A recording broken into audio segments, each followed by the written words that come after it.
Listen, guy. The Talking League.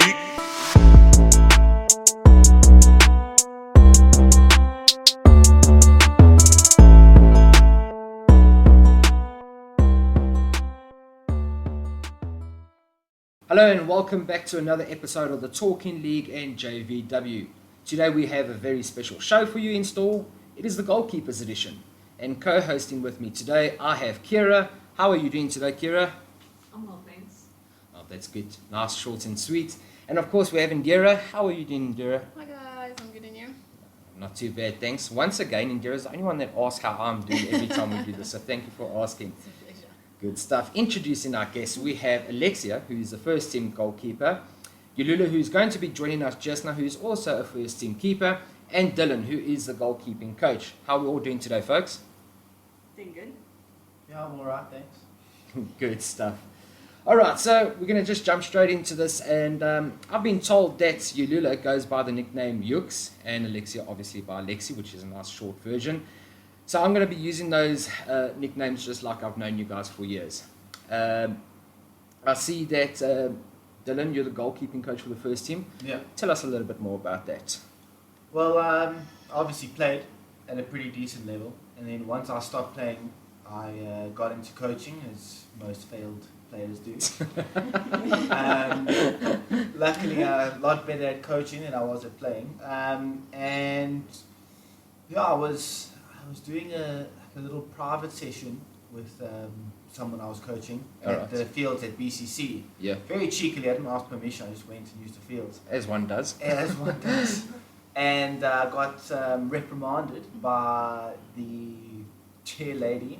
But then Lauren pretty much came to my rescue and then said, well, we're actually looking for a keeper coach at JVW, would you be interested?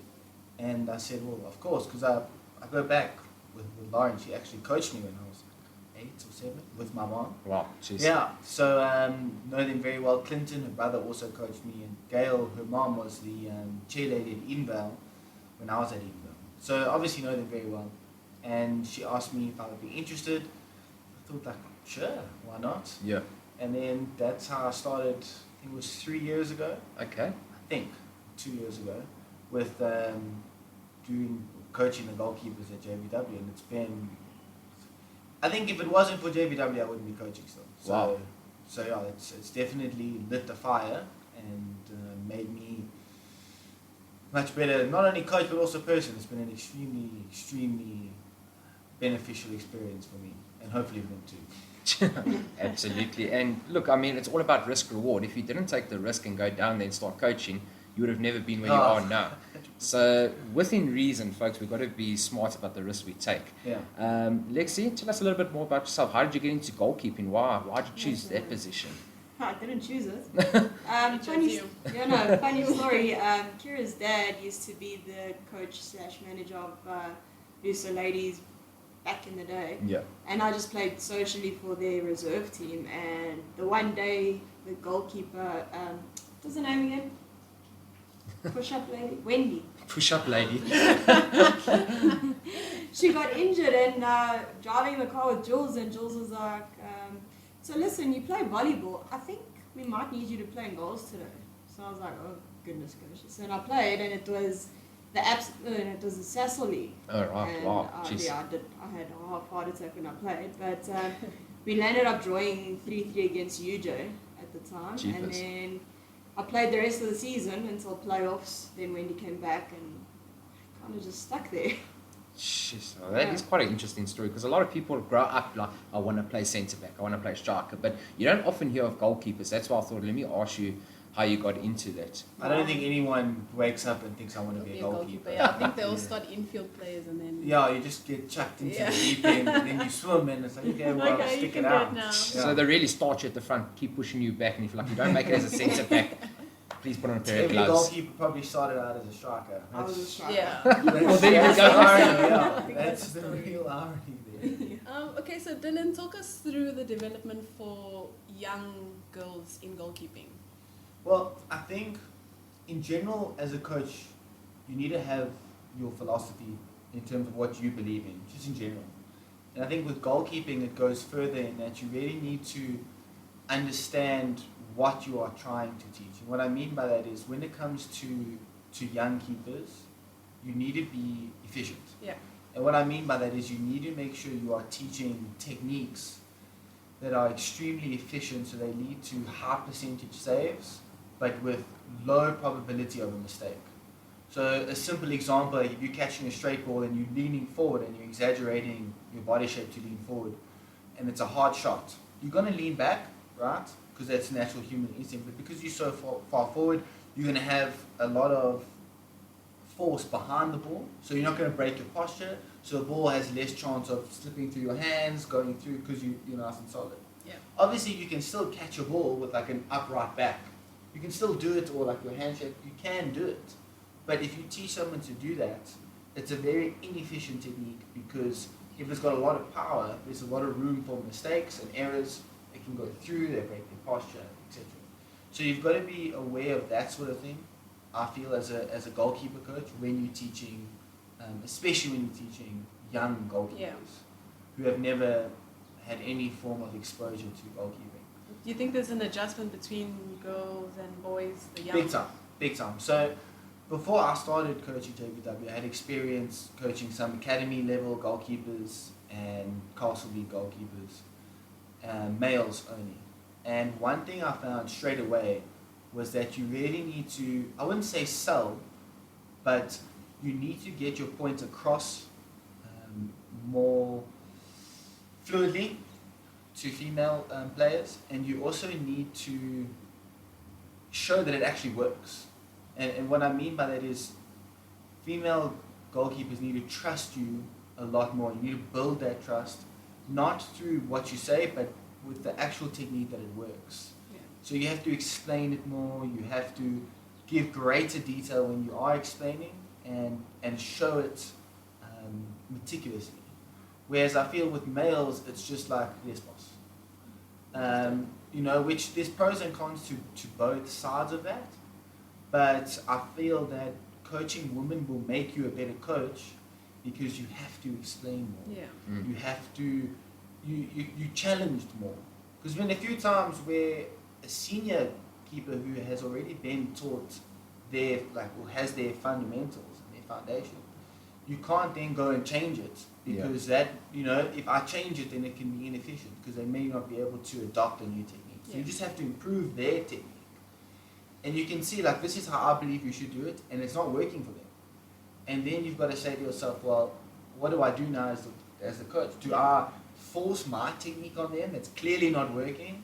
Or do I say to them, okay, Improve them. yeah, let's improve you. Yeah. Like, my technique doesn't work for you, obviously, and you can see that. So let's work together and improve what you are doing. Whereas with male keepers, it's that that conversation doesn't go as in-depth as it does with females. Wow, okay. And Lexi, have you been coached by Dylan? Yeah, for the last 2 years. 2 Yeah. years. I don't know. From the beginning? Yeah, from the beginning. And how do you find his coaching technique? Very good. Very good. Eh? Yeah, If you could say there was one thing that really stands out that you've learned from Dylan, what would that be? everything. I've never been coached as a keeper. Well, I have, but not as in-depth like Dylan has said. So for me, it's been a huge learning curve. So I've learned from basics to, Okay. so I've learned a lot. Wow, that's pretty cool to know. So like everything you know is thanks to Dylan. Yeah, I know all my mistakes. Well, I can just say, being at the field, sometimes I want to be a goalkeeper. Just watching Dylan coach some of the girls, you just want to throw yourself in there and be like, okay, coach me now. Must be something wrong with you. I think you need to add that to your resume one day. Yeah. You want to get strikers to come train with you. Yeah, exactly. Now, tell me something. There's something that really bugs me about YouTube, because it can be a great tool for goalkeepers in particular. I'm not going to mention the name of the YouTube channel that it is, but it's a gentleman that goes across to different academies and he teaches their goalkeepers diving techniques, etc. But everything is exaggerated. So I'm talking about top corner dives the whole time and that. And I've seen a lot of kids actually get hurt from that now. I don't know if you're familiar with such YouTube channels that are only glorifying goalkeeping and not showing correct techniques. What do you think about guys like that? Look, I think it's a catch-22, because that sort of stuff, like you said, it glorifies goalkeeping.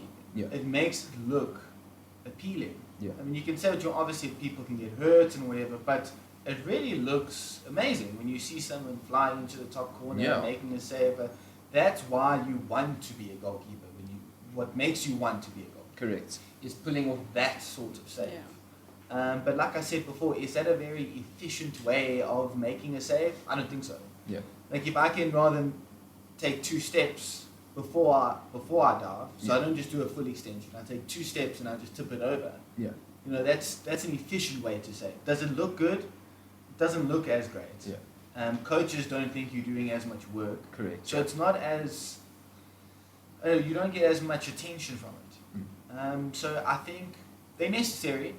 I think they are necessary, but if you play at a certain level, I feel you'll be able to differentiate between seeing that and understanding Yeah. what they are showing and being like, okay, well, that is very powerful, but I'm not going to go teach a 10-year-old how to do that straight off the bat. Exactly. Yeah. So I don't agree with it being taught to young kids and the catalyst for goalkeeping towards young kids. Yeah.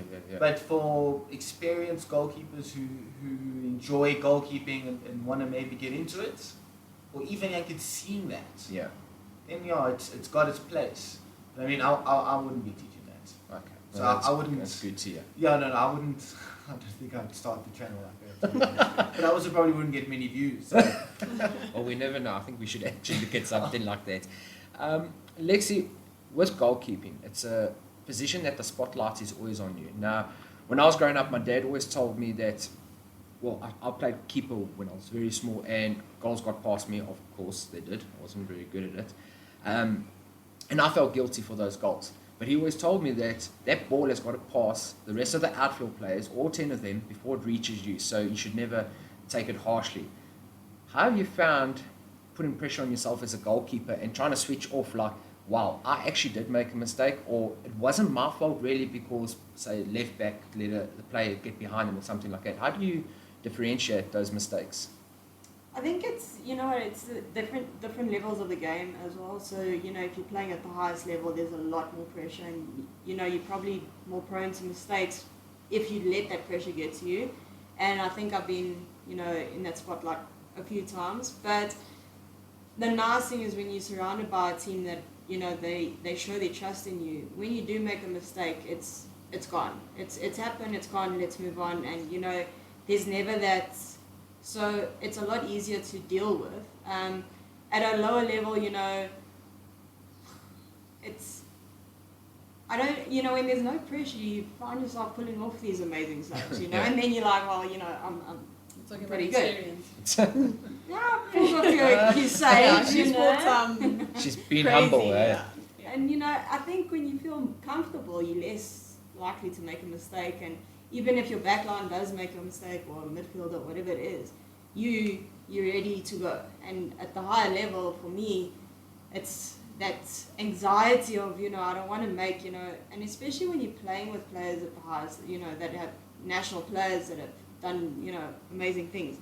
It's that BMT that I always talk about, Yeah. and you really have to teach that to yourself. And I mean, there's been times where we've won games, where we've lost games, and I've been goals, and it's that BMT has taught me, you make a mistake, you got to forget it and just Move on with it, yeah. Move on. So, yeah, Just for some people who may not know what's BMT. big match temperament. Well spotted Just in for the here. people. Normally when someone says for the people, they mean for themselves. But I don't think that's the case here. No. Just the lingo, just to make sure people are all on the same page. That's a very interesting topic though, especially with young kids. So why goalkeeping is quite interesting to coach is because you have to create an environment where failure is encouraged. Yeah. Wow. And what I mean by that is if I'm doing a drill, like a goalkeeping specific drill, and a person does it perfectly every time, that's great. That is obviously the objective. But you need to almost do things so that they do fail within the session and then encourage them to continue. Because that's the greatest way to learn. If you compare your learning experiences and you compare times where you've been successful and then gone on to do the exact same thing the next time versus failing at something and then doing it and repeating it. Correct, sure. I bet you learned a lot more from the time you failed. Yeah. Because you become a lot more analytical. Okay, I failed, it felt bad, X, Y, Z, I must do X, Y, Z. Whereas if you succeed, it's like, you know what, I did well, next time I'll just do the same and maybe improve half a thing, but I did well this time, so why do I need to concentrate? And when you're coaching goalkeepers in general, I feel as a coach it's your job to make them fail within the sessions so that you can build their mentality. Correct. And show them, listen, you made a mistake, but you're going to make mistakes. You are going to cost the team, you are going to concede, this is going to happen. Yeah. So prepare for it now in training, make a mistake, get shouted at, come on, get up, go. Then they bounce back, make a save the next drill, and then you really encourage. Yeah. So that they see, okay, I can make a mistake and and it feels terrible, but then I bounce back and it feels great literally 2 seconds after that. Yeah. And it's a very tricky thing to try and teach young females especially because it's such a confidence-based thing. And especially today, it's very difficult time to be hard on someone and to kind of make them fail and show them like, listen, you failed, but actually you did a bit better this time. Like, keep going, keep pushing. And that's with goalkeeping the best way to, in my opinion, to create like a strong mind and develop that BMT within someone from a young age. Is just continuously put them under pressure, let them fail, encourage failure, because then when it gets to the game, and if they do fail, it's like, okay, well, I've been here before, I can bounce back. Yeah. And if they don't, it's like, yeah, at least I did it. Yeah, and Dylan's taught us to realize our own mistakes within the game. So we know, if we concede a goal, we go to Dylan and we're like, no, I was in the wrong place, or, you've told me to stand here, but I was standing here. So we've learned to know, to understand our faults and go back to Dylan and be like, no, this is what we did wrong, even though we did it at training. So it means that we've picked up on exactly what he's been saying. So, like he said, he goes into detail with explaining drills, and he really does. And I know Ukes and I need it, because there'll be a couple of times where Dylan will, he'll explain the drill, and Ukes and I will be like, do you know what you're doing? And then he'll be like, okay, you go first. Just pretend like you know what you're doing. So he has to show us, and that's how we've learned. But taking what we learn on training field into a match it's been amazing, because you know exactly what you've done wrong. And you can go back and be like, right, I need to just fix this and I'll be fine. Yeah. So it's what he said. Brilliant. And that also comes from the relationship as a goalkeeper coach. It's very different to a first team coach. With goalkeepers, you have to be the line between personal and getting close, and player and coach, and then being more friendly and closer is murkier, should I say. So you have to be more personal with them, because you have to create that trust to be able to say, after a game, they've made a mistake, they just cost the team 2 points or 3 points. It's your job, in my opinion, as a goalkeeper coach, to create a relationship where after that game you can say, it was your fault, this is what you did wrong, this is how we fix it, and on Monday we are going to fix it. I will fix this with you if you are with me. Like, if you trust me and stuff, we will fix it. Where some players do need not as blunt, and maybe it's okay. Yeah. Don't worry about it. But you have cost the team. This is what happened. But I promise you, we can work together to make the chance of it happening again less. Yeah. And to build that sort of relationship, you have to be more personal. So it's not quite the same as a first team coach, which is why it's a specialized position as well. Yeah. But it's all about that relationship. That's very true. And this question goes out to everyone in the room. Goalkeepers are generally boisterous and loud and quite out there. So do you like that side of it, especially as a first team coach, Kira? Do you like your goalkeepers loud and commanding from the back? Absolutely. I think every single team talk, no matter who's a starting goalkeeper on the day, I generally give the team out with number 1 being the first position announced, and the instruction is always command your area. And like Lex spoke about earlier, you can really see in a team when the team has confidence in a goalkeeper. And of course, we have competition. We've got great goalkeepers in our first team and going down throughout the club as well. We've got very, very good goalkeepers. So, competition is quite tough getting your starts in, but at the same time, both keepers are confident, and that confidence just, showers through to the rest of the team. So, yes, I want the loudest goalkeepers. And, Yulula is a hell of a... She's very loud. I mean, both of these players can attest to how loud Yulula is and how, she will tell everyone exactly what's happening on the field all the time. And Lex in her own right as well. Like, in my mind now, I can hear Lex shouting at people when they're not marking, hey! Shouting. So it's the goalkeeper is really... The goalkeeper for me is the passion of the team and the big voice of the team. And obviously, as we go through the rest of the positions in the field, the defenders are the defenders. They're the ones who essentially defend the team's honour. Yeah. The midfielders, that's the heartbeat of the team, the creativity. And then going forward up front, those are the ones, the glory guys, the finishers, the ones who throw the final sword type of thing. But we're obviously blessed in the first team to have such amazing goalkeepers. And in terms of their performance, we spoke about conceding, we spoke about winning and losing, but compared to other teams, we don't concede nearly as many goals as they do. So 100% to Dylan, 100% to our goalkeepers.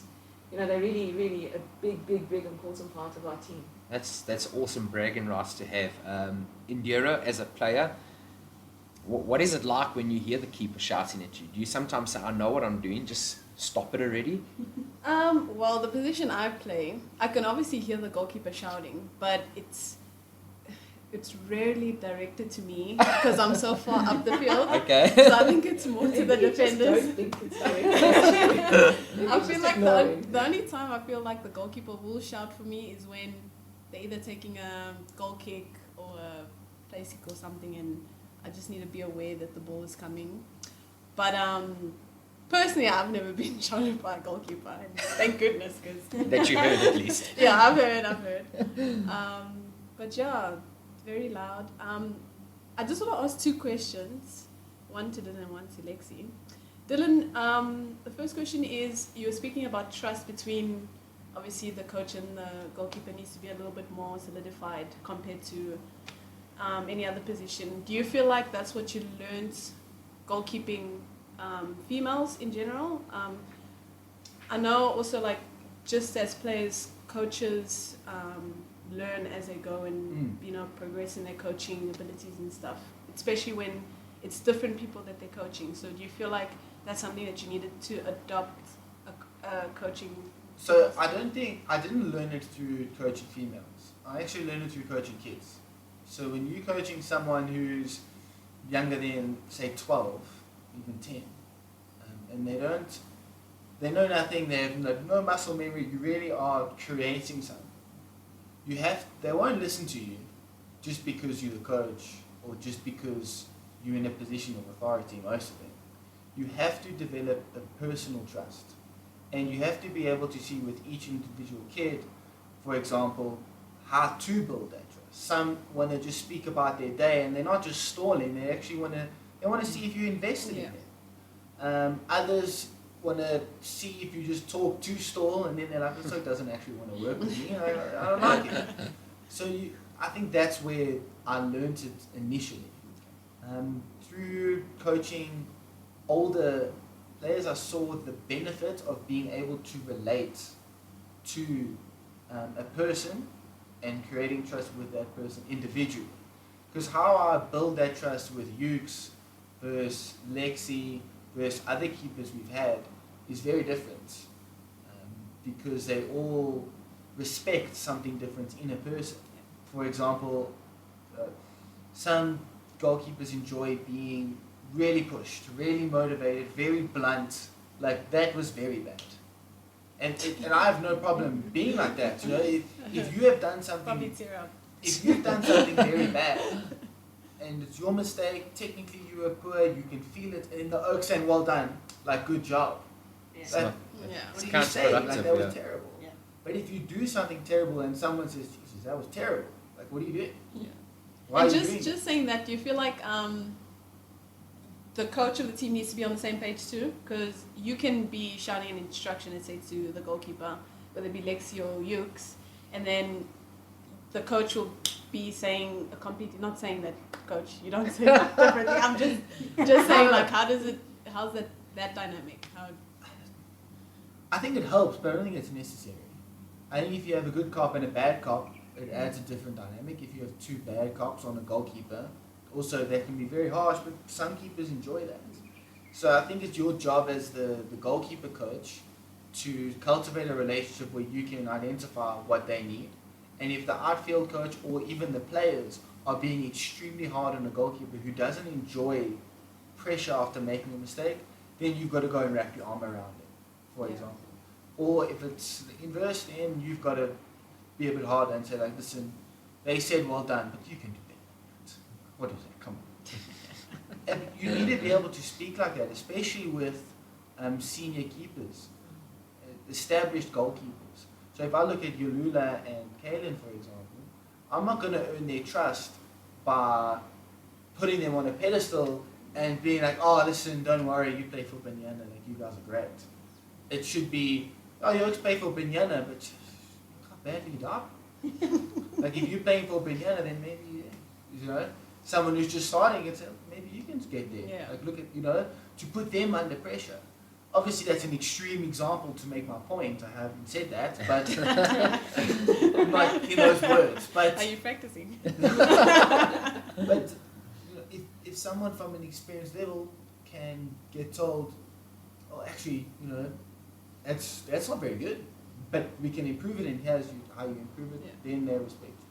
So to answer your question, I didn't learn it through coaching females, but through coaching over time, and especially with females, I've seen the benefits of being able to build that trust and then build it differently with individuals, which is the second phase.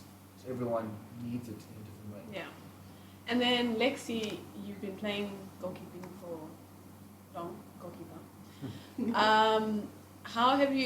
What do you feel the progression, because obviously women's football now also is taking off really well.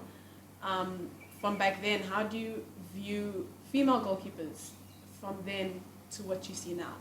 Is it, do you see more and more goalkeepers, or you see more and more goalkeeping coaches and all of that? How has that been for you? I think back in the day, if you look at like Easterns and Absa League and all of those, the person that was in goals was a person that was a bit fearless, you know, like, okay, well, like, you go there, we need someone in goals. It wasn't, you're a goalkeeper, go in goals. Yeah. So you kind of had to just take it on and go. And if I look back at the leagues over the years, goalkeepers were never really goalkeepers. They were just players that were comfortable playing in goals. Whereas now, there's girls that want to be goalkeepers. And, you know, it's actually amazing to see, because, you know, you look back and you think to yourself, I wish I started when they started, because, you know, I've learned so much in 5 years. How much would I have learned 10 years ago, 20 years ago, whatever, you know? So it's huge. I think it's really nice to see, and it's nice to see females wanting to be a goalkeeper. Not, I want to play soccer, I want to be a goalkeeper, you know? Yeah. And that's the big difference from back then to now. So, yeah. It's a question I've been wanting to ask you since we started the show. A little birdie told me that there's a rivalry between yourself and Amanda Lamini. Do you please care to elaborate on that? It's, you know, I'm a very funny person at training where, you know, I spot the strongest player and I'm like, you know what, I'm just going to taunt him. And I think it puts them off, and sometimes it actually makes me a lot more confident in goals. So, you know, when she first started training, I was like, oh, here's the great Amanda, you know. And, you know, and I said to her, I'm like, you're not going to score tonight. And I think it just really, it got under her skin. And, you know, so now every time at training is this competition. And, you know, when she does score, I actually get upset, you know. Like, I'm like, no. It's not It's not happening, you know. No. And, you know, like, there'll be days of training where I'll pick on someone else, you know, like Norma's become another one now, you know. But she's a lot harder to, you know, she's just so accurate, you know. Amanda's just going for power and trying to score past me, and I think it's just that I need to score past Lexi, and I need to stop Amanda from scoring. So that's our little competition. Dylan, is this from your playbook 101 goalkeeping? No, definitely not. But like we were saying before, I think it's very important to have that sort of mentality because of the pressure. You need to create that. That's pressure. You are putting yourself under pressure. So to see a goalkeeper taking that sort of initiative, and you see it all the time, it's very important because you get used to playing under pressure. Because I bet you when Amanda scores, Lexi's extremely upset. Like it hurts. Yeah. Just as much as a normal goal would hurt. Yeah. So to put yourself under that sort of pressure in a training environment is how you get used to playing under pressure. Yeah. If that makes sense. Correct. Sure. So that type of mentality is not out of my playbook, but proud of it for sure. Just add it there. Yeah, it's a Disclaimer. new chapter in there. I want to talk about role models, goalkeepers, whether it's female or male. Who do the two of you look up to in terms of technique and what they've achieved as goalkeepers? So I have probably I've had a few coaches who I've truly admired and respected and learned a lot from. All the goalkeeper coaches I've had have definitely had a big impact on me. Yeah. So like you said earlier, everything Lexi knows is through me. It's not true. It's through all the coaches I've had. Correct, Joe. If that makes sense, like a lineage, if you Yeah. will. So in terms of role models, internationally, of big names and stuff, Buffon was always my personal one. Like Yeah. being Italian and watching him just a real goalkeeper. Someone who's not going to look comfortable, like sweeping, because he's not an outfield player. No. He's just a real goalkeeper. Old school, yeah. Old school, proper, and still playing today at the highest level efficiently. Yeah. So I think he's the standard for me of the ideal goalkeeper. Then in terms of personal role models and stuff like that, I've had a few. Alan Marcus was a big coach for me. There was a guy named Richard de Villiers. He was the first coach I ever had. Okay. And his view on goalkeeping and technique is what got me along the coaching line so early. But the biggest role model for me was Calvin Marlin. I worked with him when I was training with the Black Aces first side. And he was the best keeper I've ever seen. And then I was very fortunate enough to have many goalkeeping sessions with him and pick his brain and stuff. And the way he would speak to you, the drills he would do, was just on a level that, as someone who loves goalkeeping, you could just appreciate and really, really just look up and be like, this is world class. So I would say local role model in goalkeeping would definitely be Calvin Marlin. I think he's by far the best person I've ever worked with in terms of knowledge and stuff like that. Unbelievable. And then internationally, Buffon. I think that if I'm talking to a young goalkeeper and I would say go watch some technique and how to do things, I would say go watch Buffon and Calvin Marlin. Awesome. Lexi, yourself? I'm not as fortunate as Dylan to have known all the local goalkeepers and role models. So, obviously Dylan being my first coach, I'm a coach myself, so I worked at Corinthians and I used to watch the goalkeeper coaches there, and there was one that really stood out was Ernest. He was the Cameroon national goalkeeper and then, Black Aces goalkeeper. And he really you watch him and that's actually why I thought about goalkeeping, because I watch him now and he's really good, and it looks fun and he shouts a lot, but I'm more of a Premier League girl, so I watch a lot of English football. So growing up it was always Peter Schmeichel, and the funny thing is I've said to a lot of my friends, when you grow up you always look at the strikers, and when you actually get into a position like goalkeeping, then I started watching all the goalkeepers. And now I'm currently watching all the managers. And but no, as goalkeepers, Peter Schmeichel was always that, he was just amazing. But currently there's just so many, and they all have different qualities. And I think Dylan and I speak about goalkeepers every week or every time we have a training session. And he always said to me, no, Hugo Lloris is he's a really good goalkeeper. And now I've been watching him and he's really good, So especially because he plays for my team. Yeah, no, so he's amazing, So in terms of women's goalkeepers, the only one that I really knew about back in the day was Hope Solo, and rightfully so, she is an amazing goalkeeper, because if I watch her play, she's just as strong as any male goalkeeper that there's ever been. You know, and I watched the Champions League recently, the ladies' Champions League, and I don't see that quality. The quality that Hope Solo had is nothing like, you know, the current, you know. So I'd say Hope Solo is probably a really good role model for young goalkeepers to maybe go back and look at how she was, because, I mean, she was just great. Yeah. It's awesome. Just in closing, I want to go around the room, and everyone, if you'd like to just leave a message or possibly ask one more question, we could definitely do that. So Indira, I'm going to put the pressure on you and start with you. Okay. Between goalkeepers, because you use your arms a lot, do you feel like you can beat anyone in arm wrestling? I just wanted to find out. Like, are you tough? Can you? Well, I haven't kept for very long, actually been a goalkeeper for very long, so no, I'll probably lose. Okay, but bear in mind you do still train. Has anyone seen his training sessions? But No. Videos? I think it would not give you an advantage at all. Doesn't it? Okay.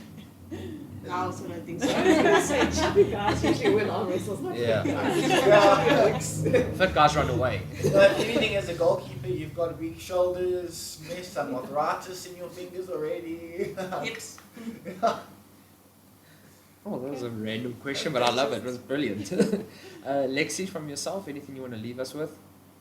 Nah, you know, I hope that the coaches out there, or even other players, if you see some potential in a young girl or someone that wants to be a goalkeeper, you need to really encourage them, because it's such an amazing role. It's, you know, I feel like a little bit more encouragement towards young players. You'll have so many to choose from, you know, and not be left with the little ones. So if you do see something great on TV, like a show or a dive, I hope that's motivation enough to Dylan?